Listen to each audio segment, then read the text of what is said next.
সবচেয়ে বেশি ভূমিকা এখানে যারা রাখতে পারে, আমাদের বাংলাদেশে হাজার, হাজার সামাজিক সংগঠন আছে, সাংস্কৃতিক সংগঠন আছে, ভলান্টিয়ারি বিভিন্ন অর্গানাইজেশন আছে। তাদেরকে এখন মাঠে নামতে হবে।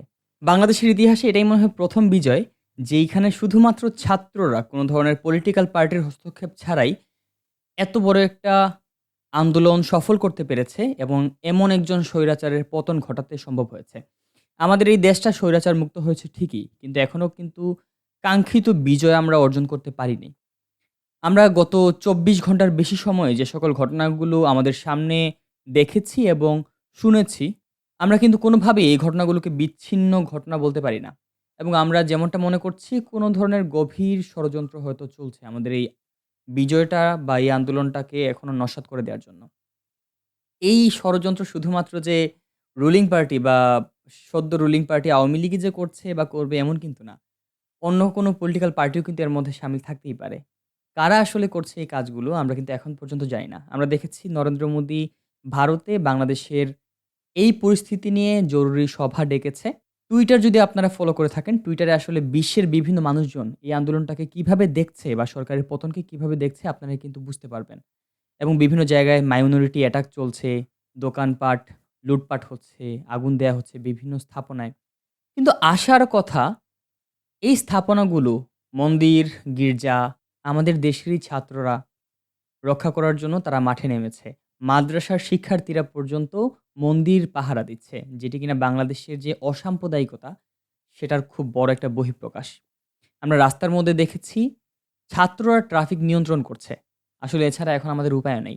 বাংলাদেশের এই অবস্থাটা খুব বেশি ক্রুশিয়াল, কারণ এখন আমাদের আইন শৃঙ্খলা সম্পূর্ণ ভেঙে পড়েছে। আইন ব্যবস্থা ভেঙে পড়েছে। আমাদের আইন শৃঙ্খলা রক্ষাকারী বাহিনীর সবচেয়ে বড় যে ভূমিকা রাখতো বাংলাদেশের অভ্যন্তরে পুলিশ বাহিনী, তারা কিন্তু এখন নিষ্ক্রিয় হয়ে আছে। তারা কিন্তু এখন ভয়ে আছে এবং ভয়ে থাকার যথেষ্ট কারণ কিন্তু আছে। আমরা পুলিশ বাহিনী কি করেছে সেটি নিয়ে আলোচনা আলাদা করেও করতে পারি বা সবাই জানেন। কিন্তু বাংলাদেশে যে লক্ষ, লক্ষ পুলিশ সদস্যরা আছে, সবাই কিন্তু এই কাজে জড়িত ছিল না। বা তারা হয়তোবা সরকারের ষড়যন্ত্রে পড়ে তারা নিজেদের পেট রক্ষার জন্য বা নিজেদের রুজি রোজগারের জন্য এমনটা করেছে। কিন্তু তাই বলে সবাই কিন্তু এমনটা করেনি। কিন্তু আমরা যেটা করছি বিভিন্ন থানায়, থানায় হামলা করছি। পুলিশদেরকে আক্রমণ করছি। যার ফলে তারা খুব ভীত হয়ে আছে। ফলস্বরূপ আমরা গতকালকে দেখেছি কিভাবে তারা একসাথে করে তাদের ব্যারাকে ফিরে যাচ্ছিল অথবা তাদের হেডকোয়ার্টারে যাচ্ছিল এবং যাওয়ার সময় ফাঁকা গুলি করতে, করতে যাচ্ছিল। যাতে আপনারা কেউ তাদের উপর আক্রমণ করতে না পারেন।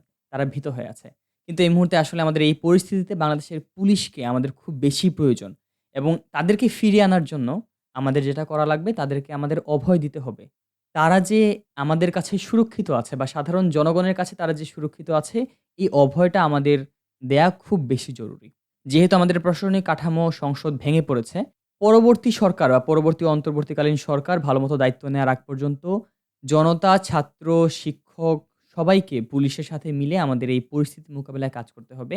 যেকোনো ধরনের গুজব প্রচার থেকে আমরা বিরত থাকি। আমার আশেপাশের কেউ যদি কোন ধরনের নৈরাজ্য সৃষ্টিতে ভূমিকা রাখে বা আমরা যদি দেখি আমরা নিজেরা তাদেরকে প্রতিহত করার চেষ্টা করব। সেনাবাহিনী মাঠে কাজ করছে, আমরা তাদেরকে সহযোগিতা করব। সবচেয়ে বেশি ভূমিকা এখানে যারা রাখতে পারে, আমাদের বাংলাদেশে হাজার, হাজার সামাজিক সংগঠন আছে, সাংস্কৃতিক সংগঠন আছে, ভলান্টিয়ারি বিভিন্ন অর্গানাইজেশন আছে। তাদেরকে এখন মাঠে নামতে হবে। তাদের উচিত নিজেদের এলাকায় নিজেরা যাতে শান্তি শৃঙ্খলা বজায় রাখতে পারে সেই ব্যবস্থা করা। আমি আমার এলাকায় দেখেছি ওসমানীনগরের তাজপুরে, সেখানেও কিন্তু সামাজিক সংগঠন যারা, তারা কিন্তু একত্রিত হয়ে এই পরিস্থিতি সামাল দেওয়ার জন্য তারা কাজ করছে। আপনারা খেয়াল করে দেখবেন বাজারের মধ্যে কিন্তু সিন্ডিকেট ভেঙে যাওয়ার ফলে সরকার পতনের পরই বিভিন্ন সবজি, বিভিন্ন নিত্যপণ্যের দাম কিন্তু অর্ধেকের কমে নেমে এসেছে। যেটি কিনা আমাদের বাংলাদেশের জন্য একটা বেশ ভালোই মেসেজ দিচ্ছে। আমাদের বাংলাদেশের এত গরিবি দশা কিন্তু না। আমরা কিন্তু এতটা দরিদ্র না। কিন্তু আমাদের এই দারিদ্রতার মূলে রয়েছে আমাদের যেই পরিমাণের টাকা বিদেশে পাচার হয়েছে বা দুর্নীতি হয়েছে, সেই দুর্নীতি যদি না হয় বা পরবর্তী বাংলাদেশে যদি দুর্নীতিটা কমানো যায়, দুর্নীতিতে যদি জিরো টলারেন্স মেইনটেইন করা যায় এবং বিদেশে টাকা পাচার যদি বন্ধ করা যায়, আমরা স্বপ্ন দেখতেই পারি আমাদের সোনার বাংলা উন্নত একটা রাষ্ট্রে পরিণত হবে। তাই এই মুহূর্তে আমাদের প্রয়োজন দেশের শৃঙ্খলা বজায় রাখা, যাতে বহির্বিশ্বে আন্দোলন নিয়ে যে ধরনের প্রভাব পড়েছে কিংবা আমাদের এই আন্দোলন ঘিরে যে ষড়যন্ত্রগুলো চলছে তাদেরকে যাতে আমরা নস্যাৎ করে দিতে পারি এবং আমাদের যে বিজয়টা আমরা পেয়েছি, সেই কাঙ্ক্ষিত বিজয়ের সুফলটা যাতে আমরা সবাই মিলে ভোগ করতে পারি।